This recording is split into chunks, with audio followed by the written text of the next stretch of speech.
பொங்கல் பண்டிகைக்கு ரூபாய் 2000 பணமா? வேட்டிச்சேலையும் உண்டு. ரேஷன் அட்டைதாரர்களுக்கு செம்ம குட் நியூஸ். வாங்க என்ன தகவல் சரி பார்க்கலாம். அதுக்கு முன்னாடி நம்ம சேனலை சப்ஸ்கிரைப் பண்ணலாம், சப்ஸ்கிரைப் பண்ணிக்கோங்க. இப்ப தகவலுக்குள்ள போகலாம். பொங்கல் பண்டிகையை முன்னிட்டு அனைத்து ரேஷன் அட்டைதாரர்களுக்கும் ரூபாய் 2000 ரொக்கம் மற்றும் இலவச வேட்டிச்சேலைகள் வழங்கப்பட உள்ளதாக வெளியாகி உள்ள தகவல் மகிழ்ச்சியை ஏற்படுத்தி உள்ளது. தீபாவளி பண்டிகை முடிந்த நிலையில் அடுத்ததாக பொங்கல் பண்டிகையை தமிழ்நாட்டு மக்கள் எதிர்பார்த்து காத்திருக்கின்றனர். தமிழர்களின் சிறப்பை போற்றும் வகையிலும் அனைத்து ஜீவராசிகளுக்கும் உணவு அளிக்கும் விவசாயிகளுக்கும் நன்றி செலுத்தும் வகையிலும் பொங்கல் திருநாள் அனைத்து தரப்பு மக்களுக்கும் தை மாதம் வெகு விமர்சையாக கொண்டாடப்படுகிறது. இந்த நிலையில் தமிழ்நாடு அரசு வழங்கும் பொங்கல் பரிசு தொகுப்புக்கு இப்போது மக்கள் மத்தியில் எதிர்பார்ப்பு எழுந்துள்ளது.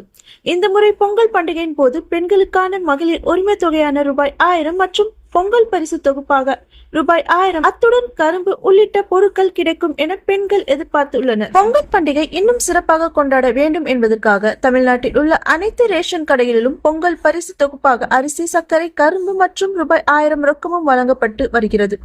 அந்த வகையில் பொங்கல் திருநாளை முன்னிட்டு அனைத்து ரேஷன் அட்டைதாரர்களுக்கும் இந்த ஆண்டு பொங்கல் பரிசு தொகுப்புக்கு பதிலாக ரூபாய் 2000 ரொக்கம் மற்றும் இலவச வேட்டிச் சேலைகள் வழங்கப்பட உள்ளதாக தகவல் வெளியாகியுள்ளது.